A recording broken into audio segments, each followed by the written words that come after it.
လူတွေတစ်နေ့ထက်တစ်နေ့ဘာကြောင့်အသက်ကြီးလာပြီးအိုမင်းရင်ရောလာကြတယ်လဲဆိုတာတင်တွေးဖူးပါသလားဒါဟာတဘာဝတရားရဲ့ရှောင်လွှဲမရတဲ့ဖြစ်စဉ်တစ်ခုလို့ထင်ရပေမဲ့ဒီနောက်ွယ်မှာစိတ်ဝင်စားဖို့ကောင်းတဲ့သိပ္ပံပညာတွေရှိနေပါတယ်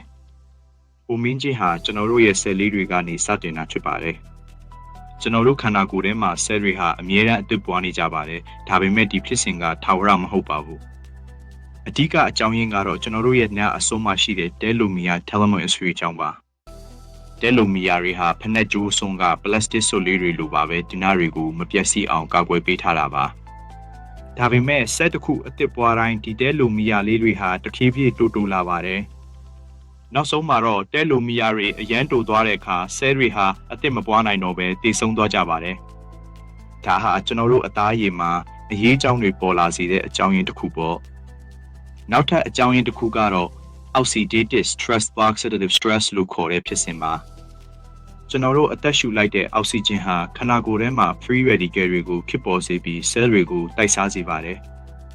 ဒါကိုကာကွယ်ဖို့ antioxidant တွေကကူညီပေးနိုင်ပေမဲ့အချိန်ကြာလာတာနဲ့အမျှပျက်စီးမှုတွေကစုပုံလာပါတယ်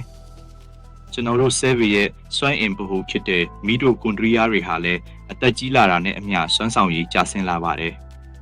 ဒါကြောင့်ပဲအသက်ကြီးလာတဲ့အခါကျွန်တော်တို့မှာအားအင်တွေလျော့နေလာရတာဖြစ်ပါတယ်။ဟော်မုန်းအပြောင်းအလဲတွေကလည်းအိုမင်းချင်းဖြစ်စဉ်မှာအရေးကြီးတဲ့အခန်းကဏ္ဍကပါဝင်နေပါတယ်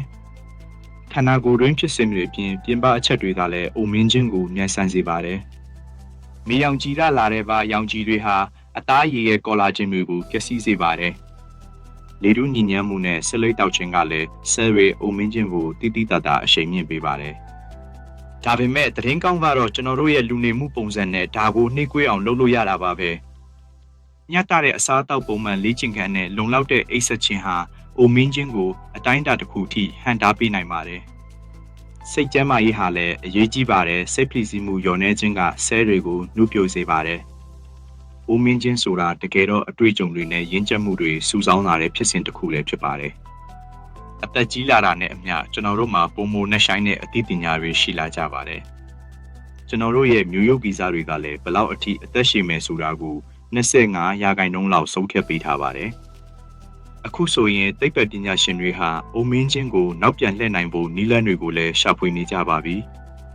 ဒီနေ့မှာကျွန်တော်တို့ဟာအိုမင်းချင်းကိုထိန်းချုပ်နိုင်တဲ့အဆင့်ထိရောက်ရှိလာနိုင်ပါတယ်ဒါပေမဲ့အခုလောလောဆယ်မှာတော့ရှိနေတဲ့အချိန်တွေကိုတမိုးရှိရှိဖြတ်တန်းဖို့ကအရေးကြီးဆုံးပါကျမပျော်ရွှင်တဲ့ဘဝကိုတည်ဆောက်ရင်းအိုမင်းချင်းကိုလှလှပပလက်ခံလိုက်ကြရအောင်တင်ကောအသက်ကြီးလာတဲ့အပေါ်ဘလို့ခံစားရသလဲကွန်မန့်မှာပြောပြခဲ့ပါဦးကြည့်ရှုပေးလို့ကျေးဇူးတင်ပါတယ်နောက်ထပ်စိတ်ဝင်စားစရာသိပ္ပံဗီဒီယိုတွေအတွက်စောင့်ကြည့်ပေးပါဦး